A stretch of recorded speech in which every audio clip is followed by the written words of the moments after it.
Who is that? I'm the doctor. Oh, I don't think so. No. Dear me, no.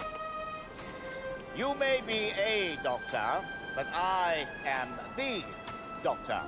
The original, you might say.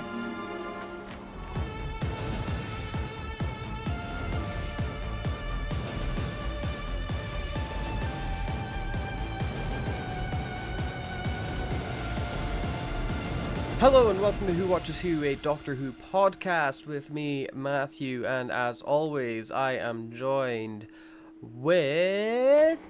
Hello, I'm Scott, and it's Christmas! Yes! It is indeed Christmas. Christmas time has arrived. And give me a second, because my dog just very rudely kicked open my door. It is indeed Christmas time. Almost. This is the last episode before Christmas. Will this be the last Christmas ever, do you think? Is this it? Have we finally hit the last one? We've done them. We're sick of Christmas after this one. Surely. Yeah, I'm pretty sick We of must be. Christmas. You know, I work retail, so I've been sick of Christmas for a whole month now, so please no more. You've been sick. Yeah, I work on a farm basically, and for this Christmas season, we opened up a pop-up shop where we were selling Christmas goods, and since October, I have been making Christmas trees out of wood. So it's been I have not been able to escape Christmas since October. But I am looking forward to it being over. Before we go on to talk about what we're about to talk about, which is Twice Upon a Time, the Capaldi episode where he regenerates, and kind of the conclusion to what we were looking at before the 60th anniversary, and because we were going through, what were we going through before? I don't even fucking remember. A bunch of episodes, wasn't it? Yeah, we did World Enough It was in the Time. final two episodes, yeah. The final two episodes of Capaldi, yeah. Before we get to that point, I just want to say off the bat, I was going to talk to you about this before we hit record, Scott, but I totally forgot to until right now. But I'm gonna move. Usually at the end of the episode, I'm like, hey, you should subscribe and like the video. But you know what? I'm gonna guess most people watching don't make it that far. So I'm gonna say it at the start. I'm gonna say it at the start of the episode so that you can't escape me telling you to subscribe and like the video, because apparently this is actually a thing that helps growth. I don't know why people need to be reminded to subscribe to videos that they like and to like videos that they like, but I'm going to remind you to do it. So subscribe to us here at Who Watches Who on YouTube or wherever you get podcasts to hear us every Friday at 8 a.m. UK time. We release a new episode. This past few weeks we've been a bit all over the place because we were just doing it when we could with the 60th anniversary, but besides that that little blip, every Friday at 8 a.m. we release a new episode of the podcast, so be sure to subscribe and like the video. Thank you very much, I appreciate it. Anyway, this episode that we are covering, Twice Upon a Time, aired on the 25th of December 2017, which was a Monday, much like Christmas is this year, and a very upsetting 5 years, 11 months, and 26 days ago at the time of recording. It will be 6 years old come Christmas Day. And for this a while, episode is almost 6. And for a while, it would have been the last ever Christmas special of the show, but now we've got it back. Which before I would say I don't want any more Christmas specials, but now I'm just all on board for the Christmas specials. It's weird now. we went 6 years without a Christmas special. Insane. Can you believe that? 6 goddamn years without a Christmas special. 6 years without Christmas. No Christmas for 6 years. Jeez. Because it's there was I didn't read the article, but did you see the article that got posted around where apparently there's been a study that Doctor Who Christmas specials lead to a lower death rate on Christmas? I wasn't sure if it was a meme or if it was an actual article. So I didn't look too deeply I just saw into the it. headline. I didn't. Yeah. But I was like, what the fuck is that on about? But anyway, at this time, we had a prime minister known as Theresa May. She wouldn't be in the job for very long. Don't worry about her. Donald Trump was president at the time. He won't be in the job for very long. I hope, again, maybe, let's hope he doesn't fucking do anything dumb. And everything was really bad. 2017 was a bad year. 2016 was the start of the dark times. 2017 was the dark times thriving. Could you guess as to what is number one at the box office in both the US and the UK? Is the same movie. Would it have still been Star Wars: The Last Jedi? It would indeed be Star Wars: The Last Jedi. Famously, the least polarizing Star Wars movie ever made. Famously, the most universally beloved Star Wars movie ever made. And I think just movie in general, everybody loved it. They were like, this is it. We've done all the movies now. Congratulations. And I actually like Last Jedi. I'm a defender of The Last Jedi. I think it's the only good sequel. The first time I watched it, I felt very indifferent about it. It just kind of washed over me. But I guess I was depressed around the time, so maybe that's part of the reason why. But the second time I watched it, I think it's like my third favorite Star Wars movie. It's really solid. Wow, that's high. That's really high on the list. For me, I think it's probably like a middle Star Wars movie somewhere, but out of the 3 sequels, it's top tier. Because I'm not a big fan of the sequel movies, but I'm also no longer the target audience for Star Wars. Because now it's gone all woke and it's for women now. So you're a man, you can't watch it. It's I can't believe they made Star Wars for kids. Since when was Star Wars for kids? It's for me. I liked it when I was a kid, but ignore that part. Ignore when I liked it. I've always liked it because it was made for kids. I mean, it was made for me. No, Star Wars was good, but that's all I have for on this day. It was Christmas. I mean, what did you get? What did you get for Christmas on 2017? What did you get? Tell me, what was your favorite gift 6 years ago? What did you get? Socks. Do you remember? Wow, you don't even remember. You ungrateful swine. When I was a kid, Christmas would always be like, oh, Doctor Who season DVDs or annuals or Simpsons DVDs, stuff like that. But as I grew older, I'm like, just give me an Amazon gift card. I'm fine. Wow. What did you get? Is in 2017? Yes. I got a lot of gifts that I'm very thankful for. Yes, like. Oh, I don't know. I don't know. I do know for sure that I 100% got Turkish Delight because I get every Christmas I get Turkish Delight. It's my favorite sweet of all time. But I don't really eat a lot of sweets in my day-to-day life. So when Christmas comes, I get like, oh, here's a bunch of Turkish Delight, and I'm like, oh, top notch. I'm not a big fan of Turkish Delight, and I'm not a big fan of licorice. I'm not a big fan of you. I fucking hate you. I straight up don't like you. Is 2017... Is this before we met? I think this is maybe a year, maybe 2 years before we actually met, because we were both at college at this time. I know that, but we were in different classes at college. What year did we start college? I started college in 2016. I started, so media, 2017 would have been television, 2018 would have been when we met. So we were kind of floating around each other's space. I don't know, like, we were probably acquaintances. Like, I was aware you existed, but I don't know if I had ever talked to you, because you were part of the other class, the B group class, the weird ones. Hey, I think our lecturer said our class was his favorite. Yeah, well, we were the funny class though, so we were funny. I had a great time at college, loved it. It was a good time. Yeah, I miss it. But yeah, that's I don't miss it. I don't think I'd want to go back. It was a good vibe.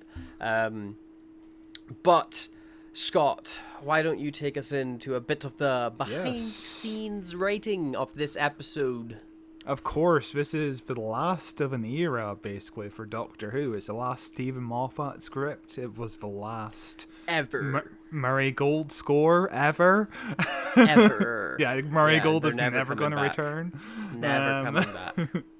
Yeah, it was just it was a end of an era, end of a really good era, which I look back fondly on now, and I wasn't too keen on at the time, if that makes sense. Because there was a period Yeah. where Stephen Moffat, I think it was like season 8 or 9, where I was like, I'm not too sure about this show anymore.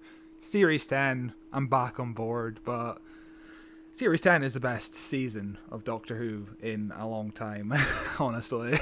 Yeah, Series 10 is really good. It's definitely Capaldi's best stuff. Yeah. But, like, I've said this a billion times in every Capaldi episode. Like, Series 8 is bad. It's, like, got maybe a couple good episodes, but it's a bad series of television. Series 9 does a lot of redemption for that, but I fucking hated that every episode was a two-parter. And then Series 10 it fixes all the issues that I had. You know, I really enjoyed it. See, really, you love classic Who, so I'm surprised when you think every episode being a two-parter is a big no. You're right. Yeah, I absolutely. I needed more parts. I was upset it was only a two-parter. I wanted 4 parts, 6 parts, fuck it, 8 parts. You know, I wanted all of them. So Stephen Moffat wanted to actually leave after 2013. He's a lot like John Nathan Turner, who also wanted to leave after the 20th anniversary in 1983. But then he just both men just decided to stay on. Moffat wanted to stay on because he really wanted to work with Capaldi as the Doctor.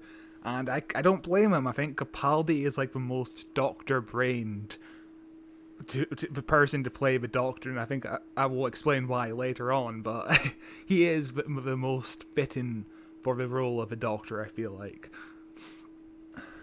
He's great. I love Capaldi. He's one of my favorites. And I remember his casting. I would have been, what year is Series 8 come out? Series 8 came out in 2014, but he was cast in August 2013. Yeah, so he was cast when I was 13 years old. And so like I am very much young, still very much the target audience for Doctor Who at the time. And I just remember having to be like, no, you don't understand. Capaldi is like amazing. Like he's such a good actor and he's so cool and he loves Doctor Who. It's going to be great. To everybody that was that like struggled after Tennant left, maybe stuck around for Matt Smith because he was young and sexy, and then they're like, oh, by the way, it's now an old dude, and that for a lot of people I knew was the last straw where they went, nah, he's not the Doctor, I'm not watching. I'm like, you are superficial. You didn't like the show. I remember not really knowing who Peter Capaldi was, and I wasn't in the position at the time to really look at what he even looked like, because I was in Florida and I was using my Nintendo 3DS to look at the news of him being cast. So I had a quick look on his Wikipedia page. 2013 sentence ever. It was in my like hotel lobby, so I was kind of mooching off of the free Wi-Fi there, and I looked at his Wikipedia page, and because none of the images really loaded, and I was like, he was in Doctor Who before he was in Torchwood. I vaguely remember him. He was in World War Z as Who Doctor. That's kind of funny, and that's all I really knew about him until I got home. And then I was like, oh yeah, now I know who he is. Perfect. yeah.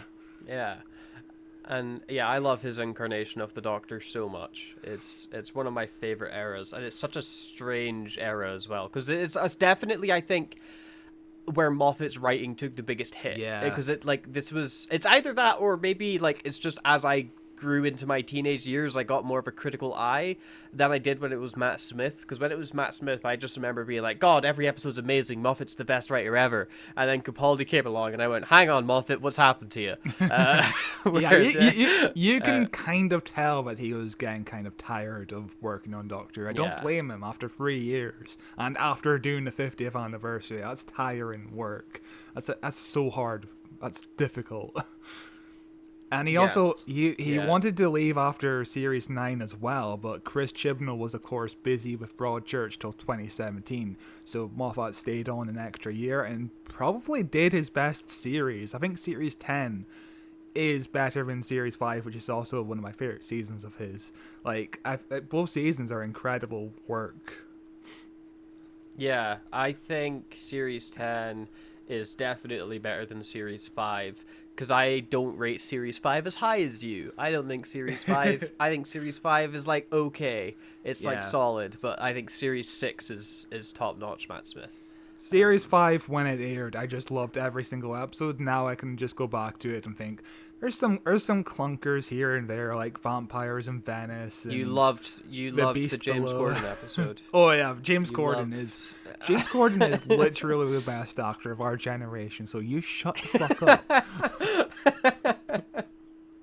Do you remember that time James Corden cut dressed this part? Cut it. as a rat, and he dry humped somebody's car in LA traffic? I do. The best thing he's that. ever done. Like, what a talent. He's a global treasure. A global not a national. He's global treasure. And you know, now he's not doing late night TV. Maybe he could be the 16th Doctor. You never know. Stranger things have happened. So around this time, Moffat knew he was going to leave the show, so he spoke to Capaldi and basically said, just because I'm leaving doesn't mean you have to leave, so you can stay on if you really want to. And Chris Chibnall was also very keen on the idea of Capaldi staying on. And Capaldi actually came very close to saying yes, but he decided against it because he wanted to take on other challenges, which is, I think, fair enough. After 3 years, I think it's fair enough to leave a role. I think it'd be fascinating to see Chibnall handle Capaldi's Doctor. I think I'd really like to see that. And also, I think it would end up making Chibnall's era longer. Because, I mean, like, Chibnall only ever wanted to stay on, he said, for, like, 3 seasons or whatever. Yeah. But he always wanted to have the female Doctor. Like, that was an idea that he had always wanted forever. So I feel like if Capaldi stayed on even for one more series, we could maybe get 4 series out of Chibnall, where he's like, oh, I want to do my female Doctor, though. And we'll give Jodie 3 seasons, and then everything's still the same. But we have this, like, hidden series of Capaldi we've never got to see that I'm sure is terrible, but maybe Yeah, it would have been the biggest tonal shift of any Doctor ever, I imagine, because Chibnall's work isn't as experimental, let's say, as Moffat's work. I think Chibnall's work is very basic, I would say. I don't know how to describe his work. I think it's more like, specifically speaking in Doctor Who, because obviously he's done things like Torchwood, which were very adult, and he's done things like Broadchurch and stuff, which were very adult. But when he's writing Doctor Who episodes, he tends to write more family-friendly episodes, like dinosaurs on a spaceship and things like that. And I think it would be interesting to see Capaldi in a more family-friendly tone series, because we got that kind of with Series 11 of Doctor Who. Like, it is a tone shift from Series 10, which Series 10 is, like, a miserable series. It's all about death and the Doctor wanting to die, and Bill dies, and... Series 9, yeah, Series 10 as well. Like, it's all miserable. Okay. The Doctor's not happy in Series 10. And Series 9 is extra dark, but it's just all this... I kind of would like to see it. I think it would be interesting to watch a Doctor go from even if you go to Series 8, when it's like, we're edgy dark, we're not even like compelling dark, we're like edgy for the sake of being edgy. Did the Doctor kill this Clockwork Man? Who knows? I think it'd be really interesting to see that that Doctor go into a more family friendly tone. I think it would be more interesting if every single line of dialogue, minus some stuff where the Doctor's talking about being a girl now, changes, stayed the same even in Series 11 with just Capaldi in, so you have the same arc. Imagine Capaldi with Graham. Yeah, that would be an interesting... Yeah, just imagine him with the entire farm is interesting. Like... Imagine Peter Capaldi turning around to these Would he get together with Yaz? Would they get together with Yaz? What an insane difference. And also, there was a brief period in time where David Tennant would have stayed on for Series 5. He was considering it, and Stephen Moffat planned Series 5 starring Tennant as his final season. So there's a weird parallel universe where everything's all topsy-turvy like this. Will we ever get a Doctor to last more than 3 seasons in Modern Who? I don't know. I'm suspicious of Shooty. Yeah. I think Shooty might have it in him. I think he might have it in him. but we'll see. I only hope that Shruti gets 4 seasons because of the episode count being reduced heavily, you know? Like, what is it? It's 9 times 3, which is 27, versus 14 times 3, which is like David Tennant's era as a doctor. Go on, do it. Quick math. 14 times 3. 14 times 3. Go. 42. So it's 27 versus 42. Yeah. That's like a 14 episode difference, you know? It's a huge difference. Which is essentially it's like almost a whole series difference. Yeah. More than a whole series difference, you know. Series and some special difference.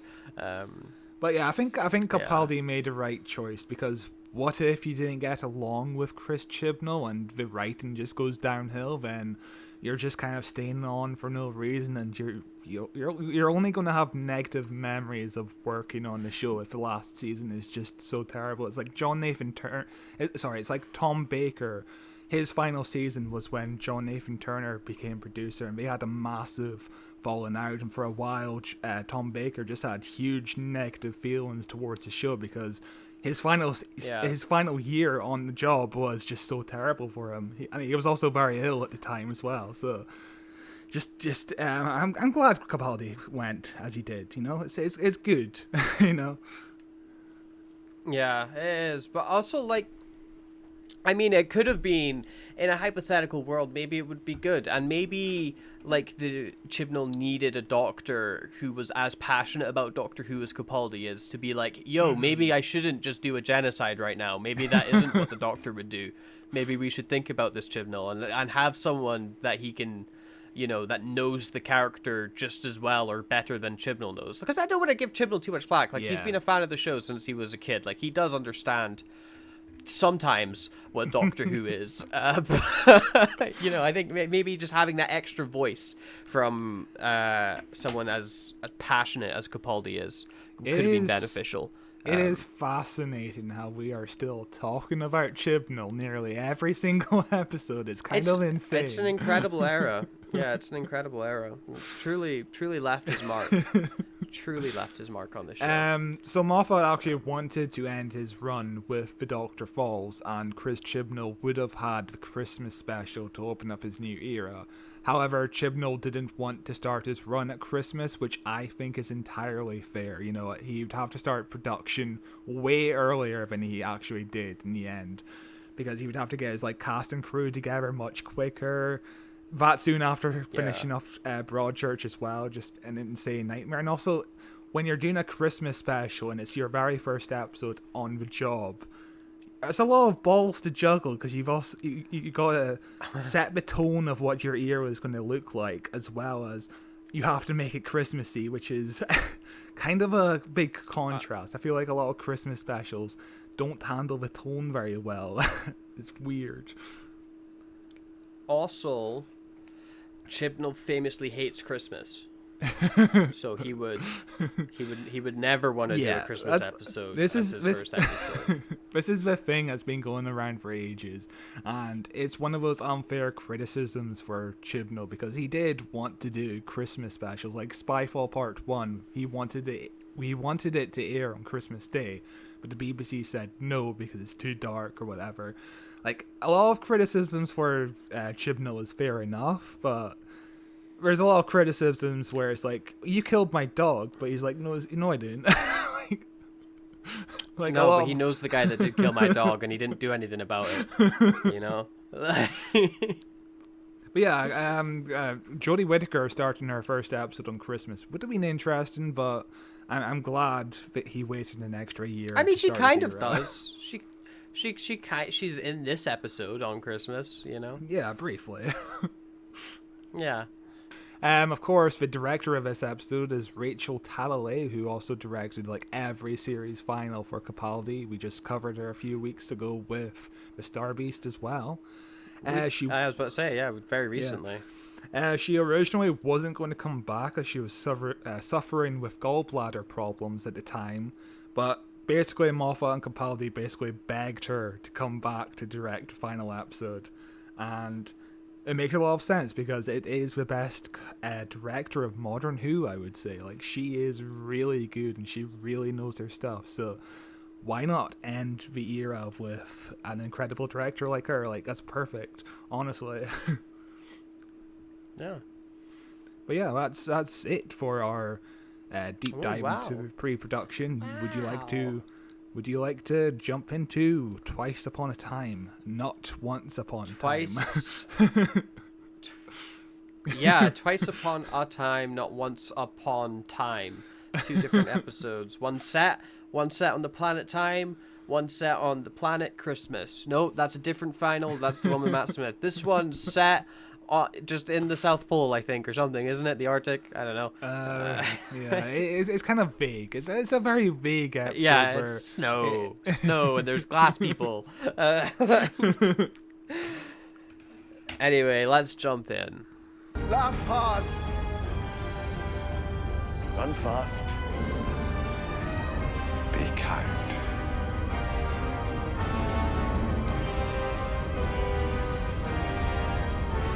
Doctor, I let you go.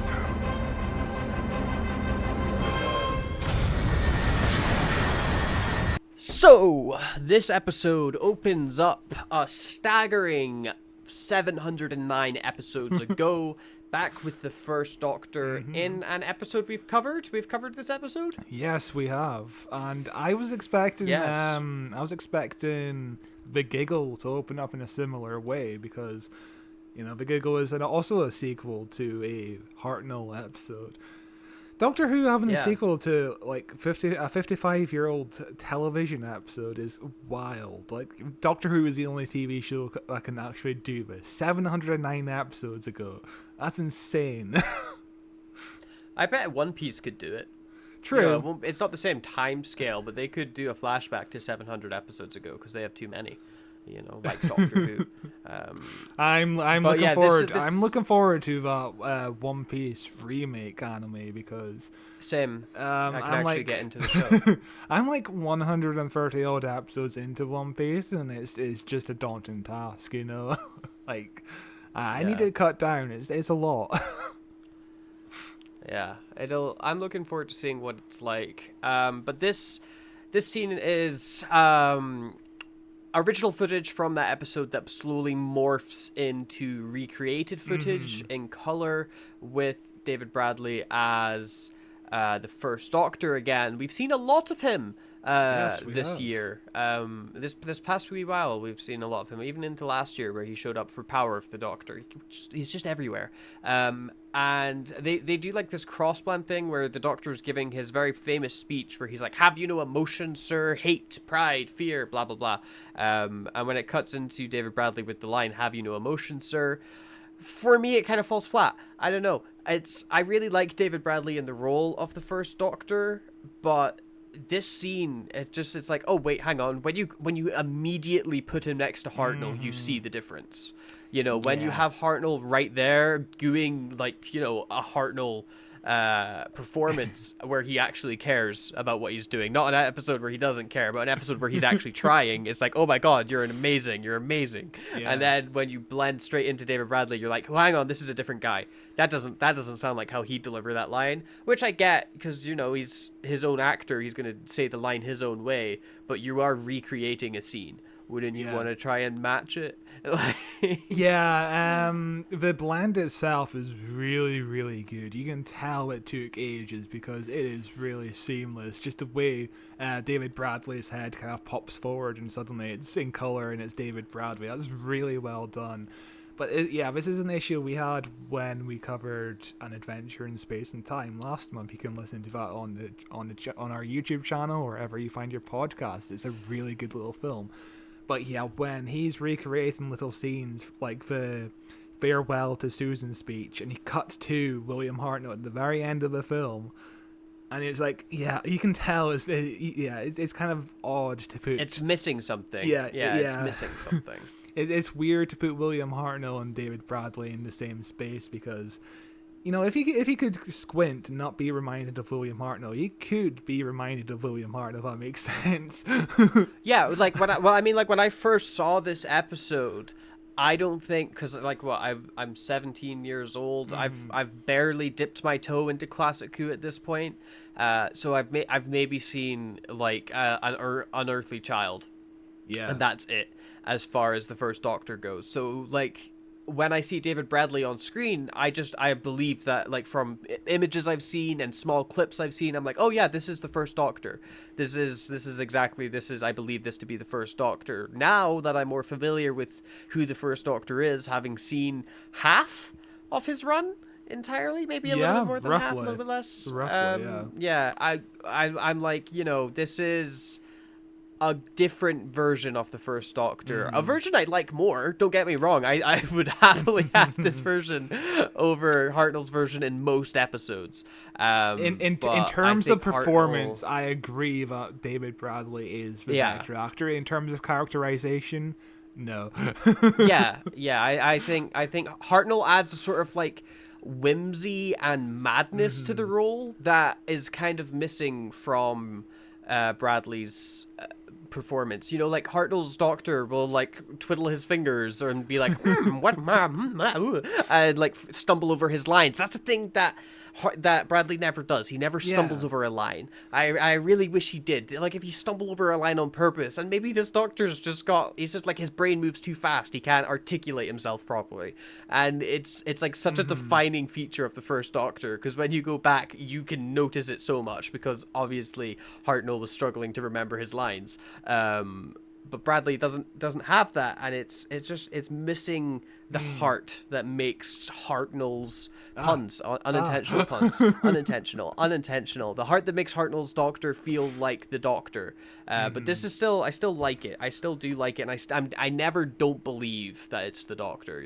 Yeah, I think David it's Bradley. It's hard to describe. Yeah, I think David Bradley is a better William Hartnell than he is the first Doctor, but apparently he really researched the role for this episode, which I don't really feel like he did. I don't know. It's kind of weird. Yeah, I mean, 2017 is 2017. How are you gonna watch Classic Who? DVDs, I guess. Yeah, I guess. Maybe reruns on Sci-Fi or whatever. Yeah. But the way they recreate scenes from the 10th Planet, the missing episode of the 10th Planet, makes you really want them to recreate episodes like this in the future. Like, I've never really been too keen on the animations. We covered the 10th Planet animation for episode 4, which was decent enough, but I like seeing actors in recreated sets doing these recreations.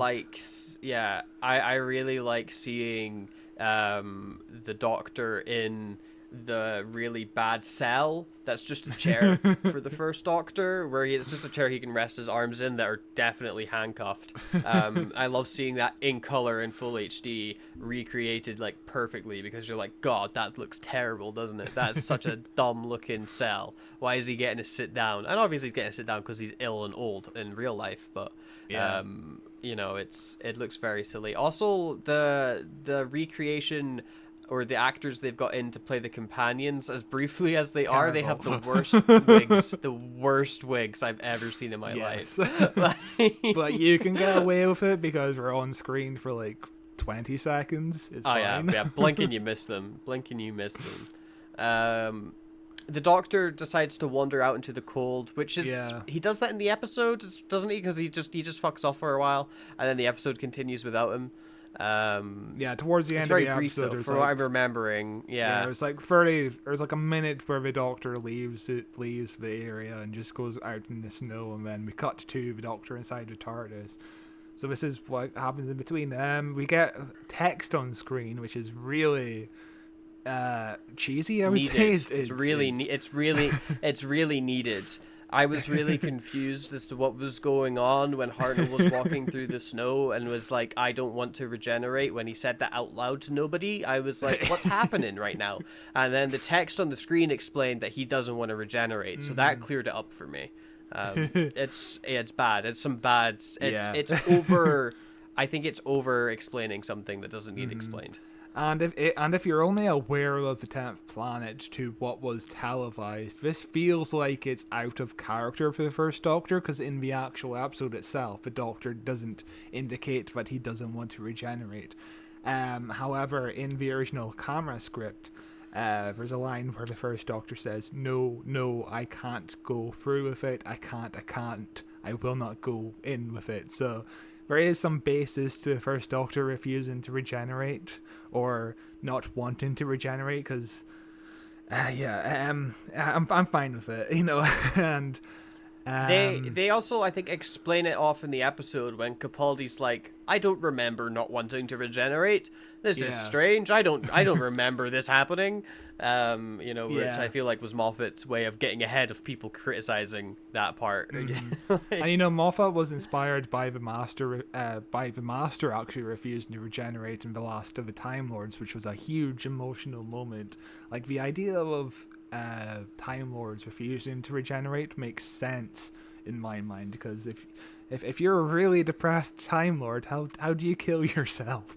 Just like that's gonna be difficult. I mean, yeah, it'll be difficult. I mean, you could always kill yourself mid regeneration. I guess that's also like really difficult because when you're mid regeneration, you just have can't control. You'd probably melt but the also, gun. Also, like, when you regenerate, like, you get a whole new personality. So maybe you'll just feel better. Maybe you'll just be like, I'm over it now. I'm okay. I'm okay.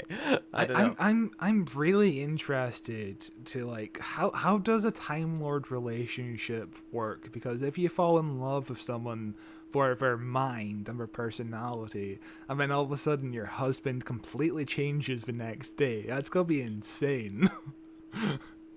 I imagine that they work on till regeneration do us part sort of deal, Yeah. Where, like, once you regenerate and turn into a new body, you're kind of free to, you could stay with that person if you want. Like, if you still have that connection and you still like them, then that's chill. But, like, Jodie moved on from River Song. Yeah. Like, you can move on. You get a new regeneration. It's a clean slate. You can choose who you want to be. You can be with whoever you want to be. There is a really negative review of this episode on Letterboxd about the plot point of wanting to refuse the regeneration, and I want to read it out because it's really funny. Pretend I am yelling this because this is written in all caps lock. How fucking dare you, Moffat? By introducing a plot element where the Doctor can just refuse to regenerate, you completely undercut David Tennant's last words as the Doctor. Holy fucking shit, I'm so angry. I hate this. Insane. So, this to me, obviously insane, but it demonstrates a few things. One, the impact that Tennant's regeneration had on so many people. The impact that the words I don't want to go had on the show in general. And 3, how it's impossible to please Doctor Who fans. No matter what you do, someone's going to say you ruined the show. So do what you like. Honestly. Yeah, it's something that was introduced in the Russell T Davies era. So the fact that it's reintroduced in the Moffat era, who the fuck gives a shit? It's insane just to be upset about this. I think it undercuts David Tennant's emotional farewell. Somehow I don't understand how it could, because I don't understand how you could be watching this episode and all you're thinking about is David Tennant. Like, I don't get how you, like, why are you so obsessed with David Tennant's version of the like, that era is over. This is a different era. We are with the second Doctor after David Tennant. Like, Matt Smith has come and went, and we are now on Peter Capaldi. David Tennant was 10 years ago at this point, like, it's 2017. Why are you obsessed still with David Tennant? This person gave the episode half a star, which is the lowest rating you can give an episode on Letterboxd, and it's just insane. That's the only negative thing you have about the episode, the Doctor refusing to regenerate.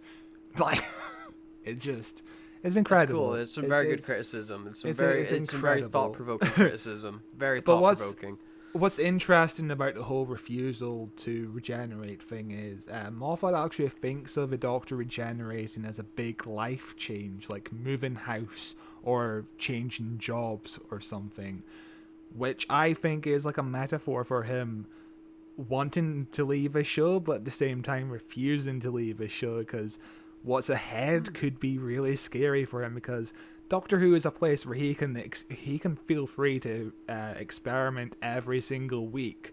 But when he leaves Doctor Who and he's out in he's out in the big wide world, he has to start pitching stuff to people instead of being his own boss, basically. Like, that's really difficult Doctor is like a comfort net for him, I feel like. And he's just opened himself up to the big wide world here and just going through the motions of it, which would be scary, I think. And it plays, I think that, like, it's jumping massively ahead, but I think that idea plays into Capaldi's last words as well, of Doctor, I let you go. Yeah. You know, I feel like that is Moffat and also Capaldi at the same time, but like the two of them being like, okay, I am done with Doctor Who. This is it. It's free. We are gone. We are moving on, and we are done. And yeah, it's just, we'll get to that scene much later in this episode, but I think it's a really good speech.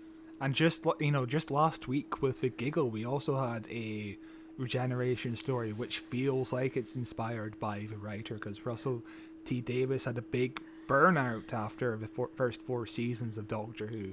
He was almost at a complete mental breakdown almost, and the 14th Doctor just staying on Earth and healing kind of feels like Russell T Davies in 2009, while Ncuti Gatwa going out and exploring the whole universe, fully healed from the trauma of the past, feels like Russell T Davies now. So it's really interesting to look at these stories as like an autobiography of the writer. It's interesting stuff.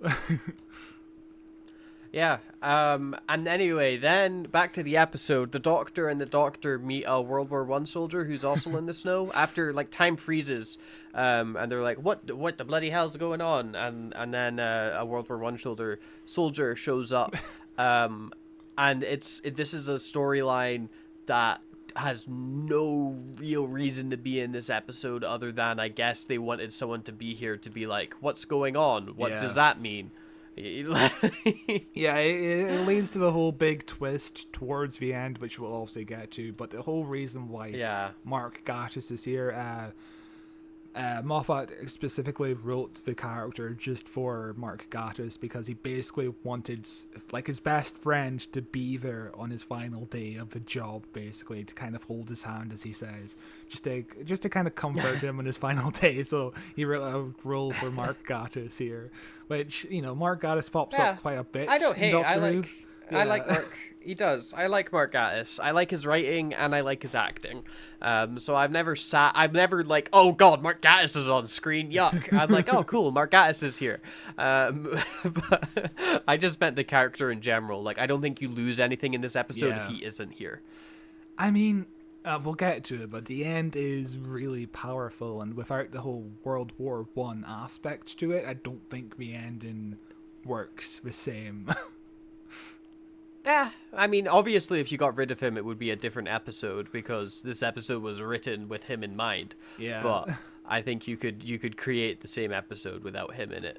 The German soldier. I did like it. The German soldier, by the way, he's with is also a Doctor Who writer, Toby Whithouse, who wrote episodes like School Reunion, The God Complex, A Town Called Mercy, and several others. So, 2 Doctor Who writers in this episode as actors, which is really interesting because not a lot of writers also do acting. It's really weird.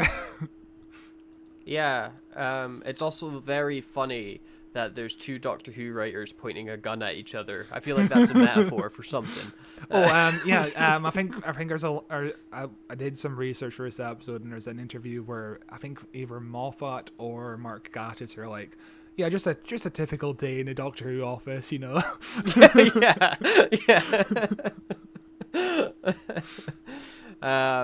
But yeah, we cut to World War I, where we see this soldier who, spoiler alert, is Lethbridge Stewart's dad. Yeah. Is that's Yep. yeah? It's which is the most fan servicey fucking twist reveal of all It is. time. And I but- remember being pissed off on Christmas Day 2017 course you because were. of this twist, because it's just fan service for the sake of fan service. I felt like at the time, you know. Yeah, I mean it is. It is. Yeah. It's straight up. He says Lethbridge Stewart, and then might as well fucking wink at the camera. But like, you know, I don't hate it. It's like whatever. Doctor Who does stuff like that all the time. Yeah. Yeah, this but episode he's- is full of fan service, and that's the one bit of fan service I was pissed off about. I don't know.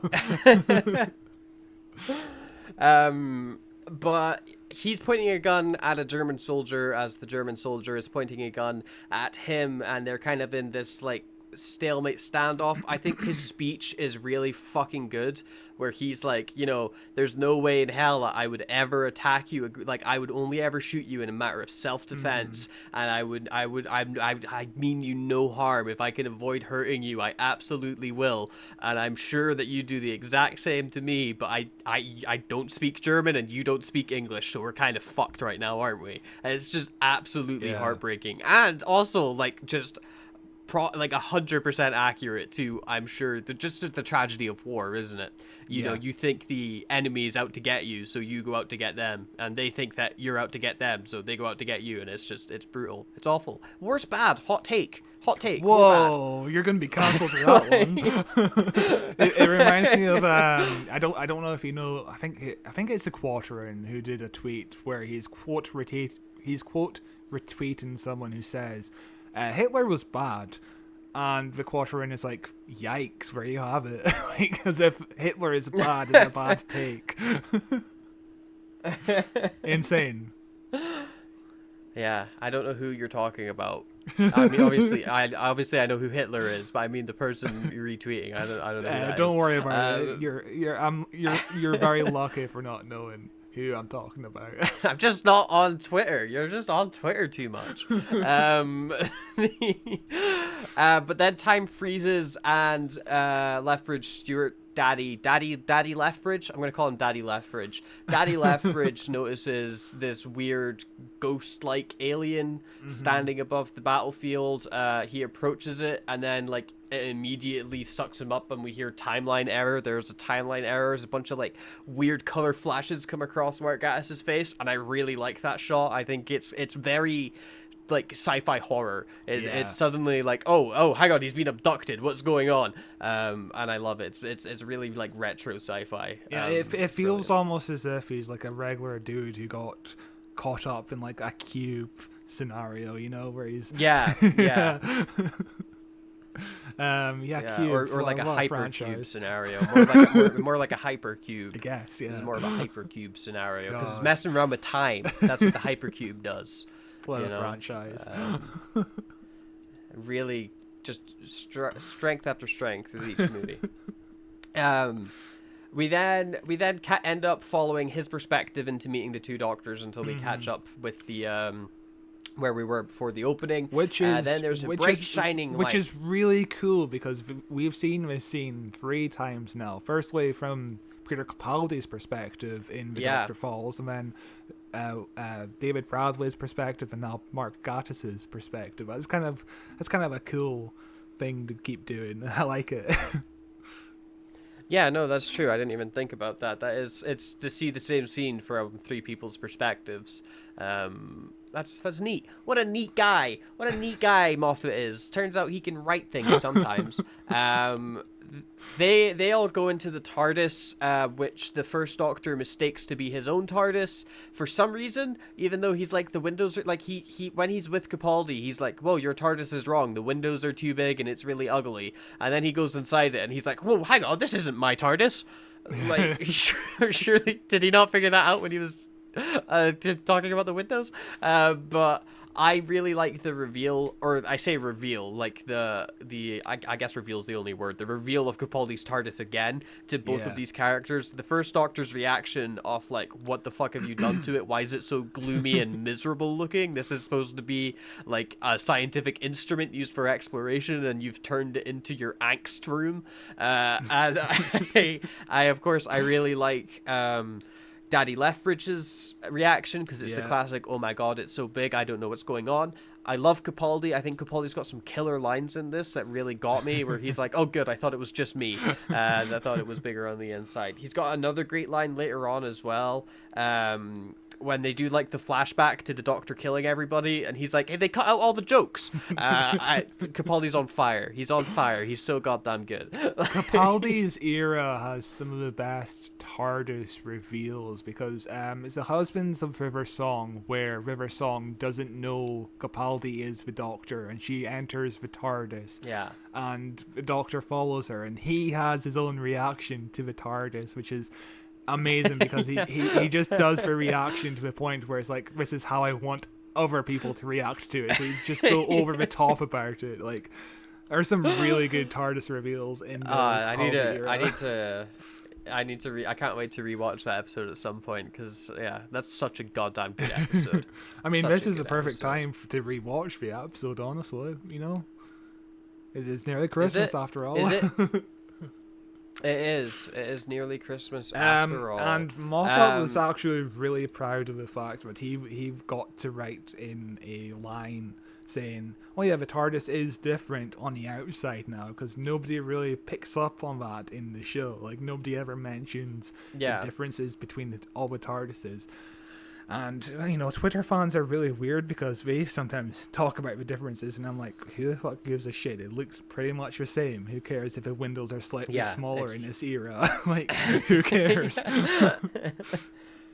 It is, yeah, I just don't understand people, but like I it's not something that I ever cared about with the TARDIS being different on the outside. It's definitely something that as a teenager I was like, how does it make sense though? Because the chameleon circuit is broken and it's supposed to be, but like at the end of the day you're like, who gives a shit? Yeah. You know, it looks different because it's different on the inside. Why can't it change what its projection is like on the outside as well? You know, it's still frozen as a police box. Why can't it just be like, I'll make another attempt at making something, you know? Because I remember in 2009 when we got behind the scenes footage of the new Matt Smith era, and we have the St. John's Hospital sticker on the front of the TARDIS. And a lot of people were kind of complaining about that sticker being there. And it's just like, who the fuck gives a shit? Because obviously it was absent in the 4 previous seasons. Like, who gives a shit if there's a St. John's Hospital sticker or whatever it is on there? Who cares? Personally ruined the show for me. I couldn't enjoy Doctor Who after that. You know. Half a star. But we then get a scene where Daddy Lethbridge is kind of freaking out about, you know, just all of the things that are happening to him, because it's kind of an extremely overwhelming situation to be in. And the First Doctor is like, I'll reassure you, don't worry, I'm a master reassurer. And the way that he reassures him is by being sexist, and mainly sexist. He's just sexist a bunch of times, like multiple times in a row. And this is a recurring thing in this episode with the First Doctor, where the First Doctor is this sexist guy. He gets more sexist with Bill later on, and every time he does something, Capaldi is like, it's like the kids trying to talk to their grandparents at the dinner table on Christmas, where the grandparent says something just completely out of pocket, and the kid is like, yo, what? You can't say that. Where are you? What era are you from? And I know that you have a lot of problems with this. I don't really give a shit about this. It didn't bother me in the app when it first aired, because again, I'm very removed. When it first aired, I was very removed from Hartnell as the Doctor. And in my head, I went, ha ha ha, that's funny, because his era was in the 60s when life was a nightmare. And then, you know, watching it now, I'm like, ha ha ha, that's very funny still, kind of, I guess. But to justify it from a character standpoint, the First Doctor has lived in the 60s for how many years? You know, he only lived lot. in the 60s for like a month at most. but he Like- thrived in it. And how many companions did he get that were from the 60s? You know, how many random people did he bring onto his TARDIS that were from the 60s? Probably only a and handful. he Like 2 or 3 out of them. thrived. His favorite ones. And so, you know, I he don't know. embodies the 60s in every part of his being. And also he is talking to a man from the past. He is talking to a man who is living in 1914. So when he's like, oh, by the way, this guy's a nurse and he's a man, and that's a thing because he's an older dude, and it's not just women that can be nurses, I guess. Like, to a guy from 1914, I bet he's going to be like, all right, cool, I guess, okay. You know, he's trying to make this guy more comfortable. He's trying to soothe him and stop his panic attack that's happening by presenting him with something that he's familiar with. And if there's something a man from 1914 is familiar with, it's sexism. I would have been fine with this whole sexist angle to the First Doctor if it was only kept to like 2 or 3 lines. Like if at one point they do dip into it all the time. Yeah. If there's one point where William Hartnell, the First Doctor's like, oh, Bill, go and make a cup of tea for us, will you? That feels appropriate to what the First Doctor would do all the time, you know, as a common trait in 60s Doctor Who. The whole aren't all women made of glass in the end? That's not the First Doctor. That's especially 2 episodes ago where Peter Capaldi is having a conversation with Bill on the rooftop of the university or whatever, and he's like, Time Lords have no conception of like gender really, like, so why would the First Doctor be sexist? This is Capaldi's. That's why he's so embarrassed by the First Doctor, because he's presented himself to Bill as this, you know, open-minded, welcoming, like, not cheerful but loving guy who's accepting of all, and then this past version of himself shows up where he was maybe more closed-minded, didn't care about humans at all, because at this like the First Doctor doesn't give a shit about Earth. He's pure scientific exploration. Like, you know, in the Daleks episode, he basically almost gets everybody killed because he wants to go look at the city. You know, he's a dick. He is a straight up like douchebag. And so now this past version of himself has come back to haunt him, and he's like, no, Bill, this isn't who I am, I swear. This is like, can you imagine, Scott, for a minute if you were suddenly met with edgy 16-year-old you, and you suddenly had to go through a fucking day hanging out with 16-year-old you and meet people in your day-to-day life, people that you care about, and then hear yourself say stuff that you wildly disagree with,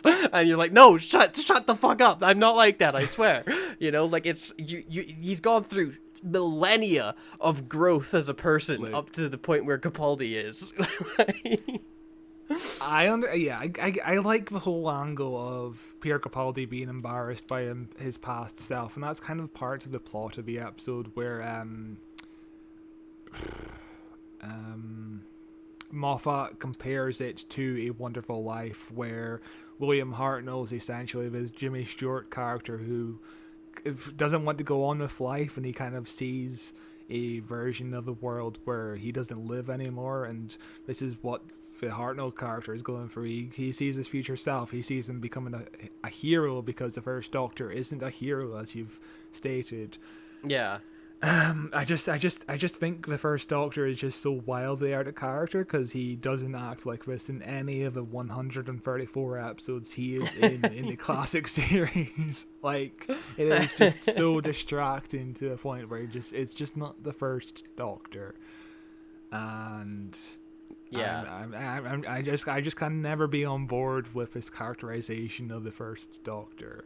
I would have been fine with some lines here and there that's indicative of like 1960s Doctor Who, because 1960s Doctor Who was written by men, and these men were sexist, you know, like just expecting to be weighted on hand of foot, like This was the Yeah, 60s. and every female, I mean, it's not just the 60s. Every female companion in Yeah. Doctor Who, up to Ace, yeah. is or they do nothing, or they just do nothing and they'll fall asleep for an episode, or they will literally go and get the tea. You know, like Yeah. it was a very not good time to be a woman. Not to say that it's a great time now, but I guess it's better, kind of. But you know, the character of the Doctor doesn't do all those sexist tropes. You know, like that's not the Doctor. And to write, He's complicit in them. like, you know, yeah, even if it's like the Doctor, like, you know, sorry, like the Brigadier character has a sexist line, and the Doctor's like, "Oh yeah, I agree with you, ha ha ha ha." I'd be fine with Yeah. that because I guess the first Doctor. I was mean, kind they of do like have that.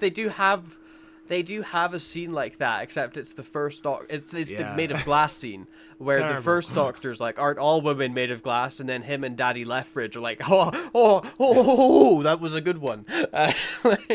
Yeah, which Yeah. isn't the first. Which I can't imagine any Doctor saying that at all. Like that's insane.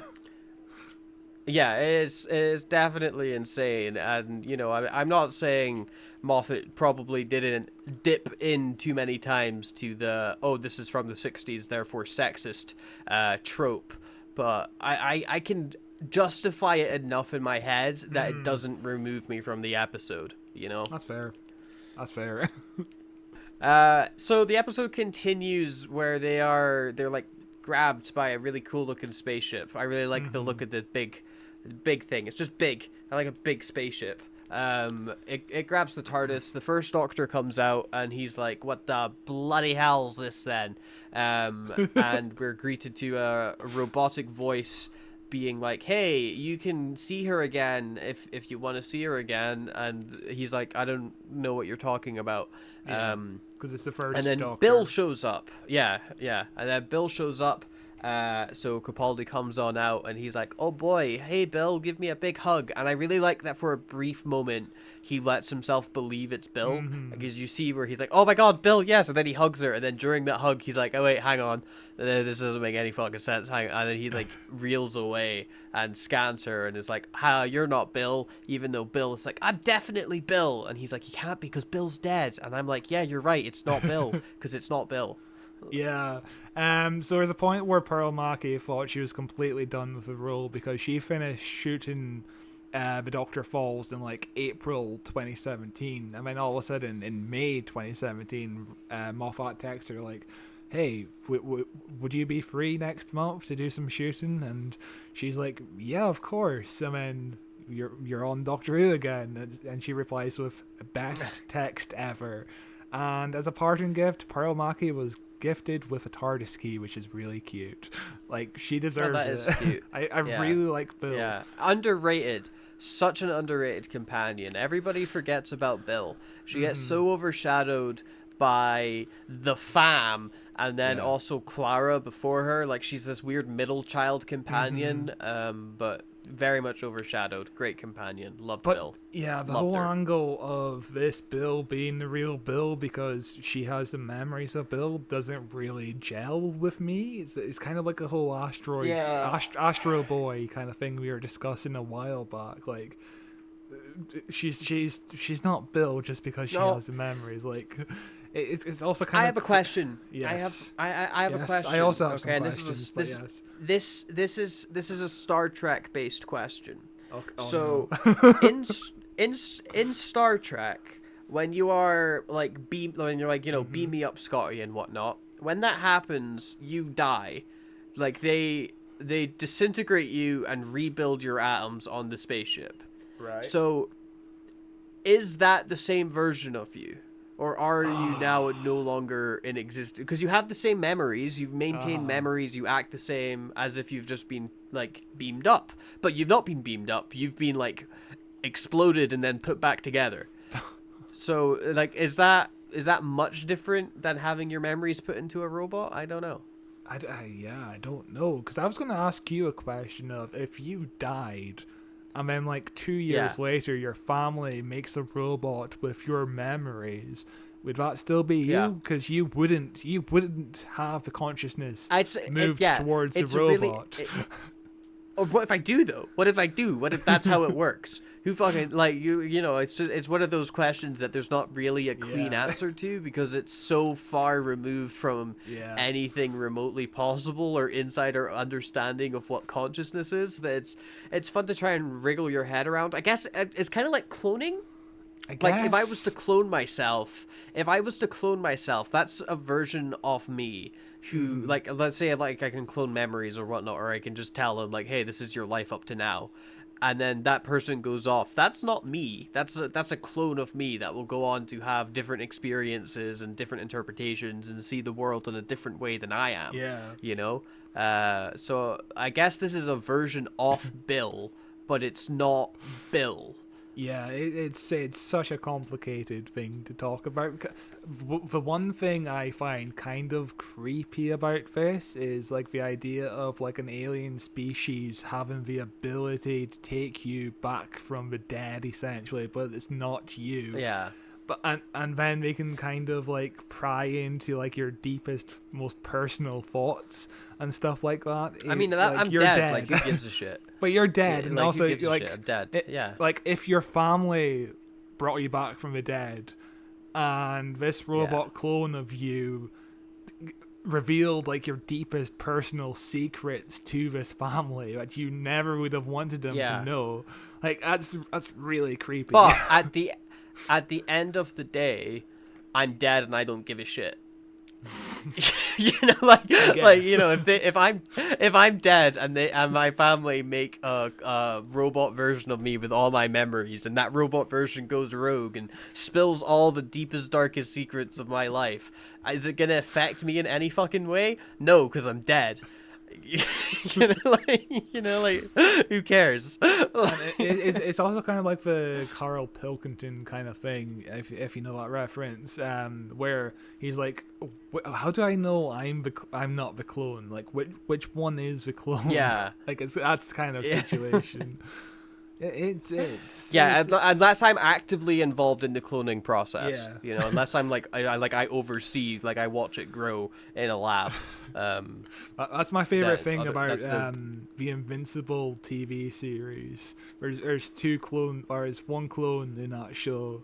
He works with his former self, but neither one actually knows which one is the clone. And they're just constantly bickering about each other being the clone. It's good show, Invincible. They are great. I need to catch up on season 2. I've only good. seen the first like 2 episodes. But they end up meeting the doctors, like once they're like, hey Bill, you're not Bill. They meet the glass lady, and the doctor tries to like sonic screwdriver everything, to which the first doctor's like, what the fuck is that about? Although, like, he must think it's a good idea because he goes on to obviously make the sonic screwdriver. So he complains, yet he steals the idea. And although I do like at this point with the first Doctor where we see that he doesn't need to rely on the tools that modern Doctor Who does, where, you know, modern Doctor Who, he's got all these gadgets he's scanning, there's sound effects, and the first Doctor's like, why don't you just fucking look at her? You know, you can see that she you know, she is a, like, natural being, or like not computer generated, because there's some asymmetry to her or whatever, which a computer could never do, which is some bullshit. I because like we're in a futuristic alien computer tech, like is there no way in hell that any computer in all of civilizations across the entire universe could create an image that's slightly asymmetrical? I find that hard to believe, but like, you know, that's I guess it works for the internal logic of the episode, so it's a very minor nitpick. But yeah, the first Doctor being upset with the whole sonic screwdriver thing, I kind of feel the same way. You know, like I'm a purist when it comes to like the Doctor's gadgets. You know, like I'm not a big fan of the sonic screwdriver. I'm not a big fan of the sonic screwdriver sunglasses. I love the sonic. Awful. I love the sonic shades. Love the sonic shades. They're iconic. They are iconic, and they are a staple of Capaldi's era. Iconic. They do look good on yeah, them, and they look amazing on David. They look Bradley amazing later on the first Doctor. We get the Daddy Leftbridge is like, hey, if the whole point of this is for me to die so Bill can live, that's chill. I'm okay with that because he's such a cool guy. The doctor's like, no, we're not doing that. We're gonna escape and we're gonna come up with a plan. I'm gonna figure out what's going on, and if I don't like what's going on, I'm gonna come back and stop you. There's this great moment where the first doctor's like, just who do you think you are? And Capaldi's like, I'm the Doctor, but he like flays out his arms like a superhero, you know, where he does like the Yeah. Doctor Who pose where he's like, whoa, like I love it. It's like it's a very John Pertwee. It's a very John Pertwee pose where he's like in the costume, you know. It's brilliant. We also get a very fun montage. Oh yes. Like Doctor Who does this like every 4 years, I want to say. Just like just It always previous makes me happy. images. It's Capaldi, fun. Capaldi did it. Capaldi's done it twice. He did it twice. They do it in season 8. It's like his second episode or something. The Robin Hood one. They have the flashback where they confirmed that the what they called the doctors that aren't the Doctor but then got canonized into being the Doctor. The Morbius Doctors. Yeah. That's the word. Morbius, of course, the hit movie Morbius Doctors. Oh, the only thing I remember from that episode, I remember three things from an episode. You don't remember a lot. I remember the spoons. The Doctor flipping the finger towards Robin Hood at one point. And then I remember Patrick Troughton's cameo as Robin Hood, because we go to like a TV screen. It's Patrick Troughton from the 50s as Robin Hood in another TV show, which was really cool. But that's all I remember from that episode.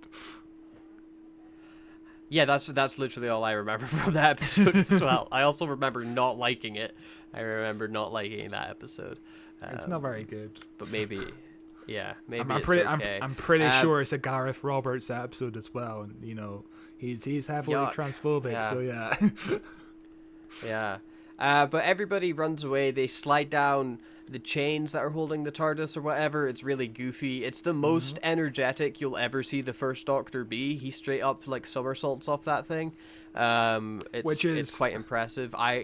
Which it's is kind very of in character wild. for Hartnell. Yeah, especially at this point of the First Doctor. About to regenerate. Like episode 3 of Attack Planet, the Doctor's just unconscious the entire time. In this episode, he's lively as ever. Like, I guess it's because the regeneration does kind of heal the Doctor just before he regenerates. Because remember, Matt Smith regenerates and he becomes young for a bit as well. Like, regeneration is weird. Okay. Regenerate. I mean, what I think is kind of brilliant about regeneration is like it's unpredictable. And that's kind of the terrifying part of it, isn't it? Where it's like, oh, I'm about to regenerate. I don't know what this means. Like, I don't know if I'm in danger. I don't know if you're in danger. I don't know if I'm about to blow everything up or if I'm about to just sneeze again.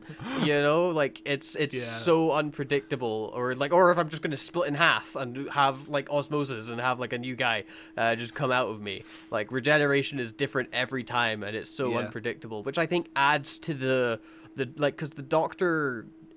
If the Doctor regenerates the same time every time, like eventually he'll be like, oh, it's this again. Who gives a shit? I'm about to regenerate. Brilliant. I know how this goes.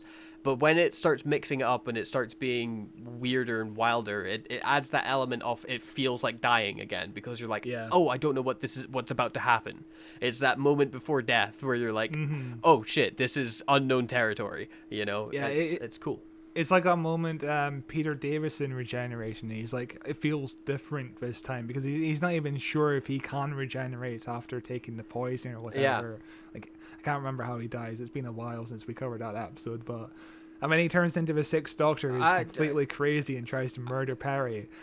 One minor correction: Robot of Sherwood was written by Mark Gatiss. I feel bad for thinking it was a Gareth Roberts episode. Wow, yeah, it's a classic Mark Gatiss episode. It's brilliant, episode. Gee whiz. Yeah, Mark Gatiss and Gareth Roberts and Toby Whithouse even kind of like blend together in my mind. Like, their episodes feel mostly the same. Like, you can either get a really good one or a really bad one.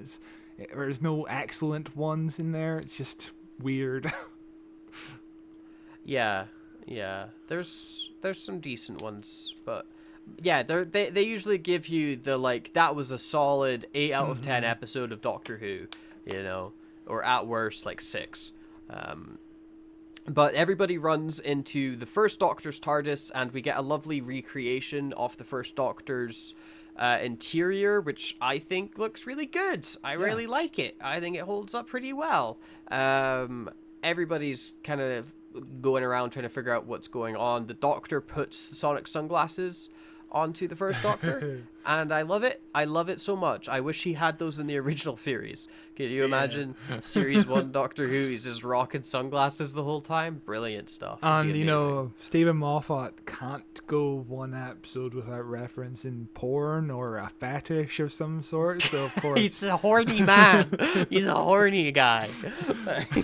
like his very first episode, the 11th hour, has the Doctor in the guy from Umbrella Academy's room, and he's looking at the laptop, and he's like, delete your browser history. Oh my god. Same joke as here. Yeah. Like, what's browser history? Yeah. And then later on, it's like, the 12th Doctor removes the sunglasses, and the first Doctor looks like he's processing something. What do you think is on the browser history? What kind of weird shit is the 12th Doctor into? I hesitate to even speculate. But what I really like as well about when Moffat gets like horny and wants to make internet pornography jokes is it really shows his lack of internet knowledge, which I like clearing your browser history. I don't think has been a thing since maybe the early 2000s. You know, like it's not, you don't need to do that because there's ways around it. And that bleeds. Yeah, exactly, and that bleeds into. Have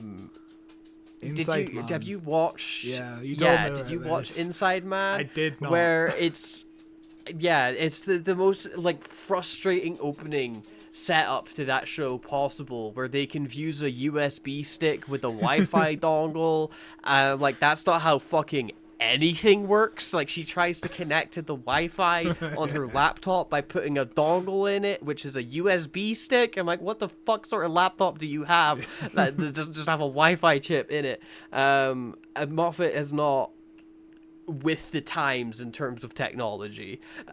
You know, it reminds me of the Bells of St. John, where Clara is introduced for the first time, well, almost the first time, and she phones the Doctor and she's like, how do I connect to the internet? As if like a 27-year-old woman in the modern age doesn't know how to connect to Wi-Fi. Like, yeah, as if it's not been around for most of her life. Like, it's really dumb. And of course, this is where we get the ladies made of glass comment, and Moffat describes the line as like old Tories at the club. So, which it's I not think wrong. Correct. Are we caught up? Oh, pretty much. The doctors basically have to go to this place to get more information from the Matrix, I guess. We're 26 minutes into the episode, and right now the doctors are like, there has to be a plot. Surely there's a plot going on. We'll find this plot. Let's go find the plot. And they're going to be shocked when they make the revelation. Hang on, we're in an episode with no plot. What's going on? You can tell this was not intentional for an episode. You know, it's just a concept of an episode. Oh, the first Doctor and the 12th Doctor meet. Where do we go from there? Like, the first Doctor, the 12th Doctor are about to regenerate. They meet, and then I guess some things happen.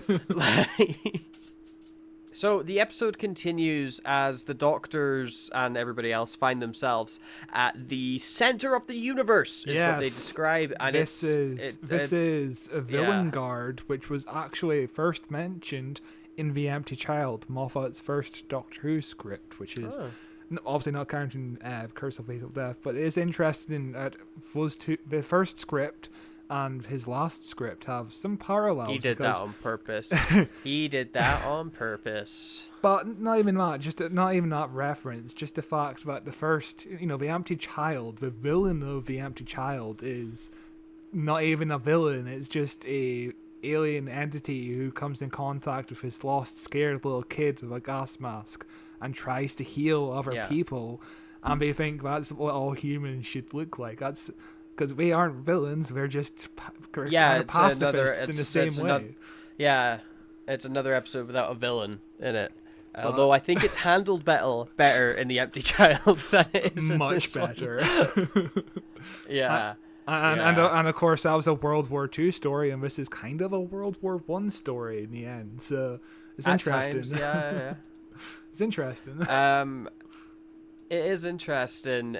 At the center of the universe, there's a bunch of alien Gugas running around, which they're just Daleks. It's the mutant Daleks. It takes forever for them to figure that out. Oh, it's God, mutant Daleks. It's a full 10 minutes.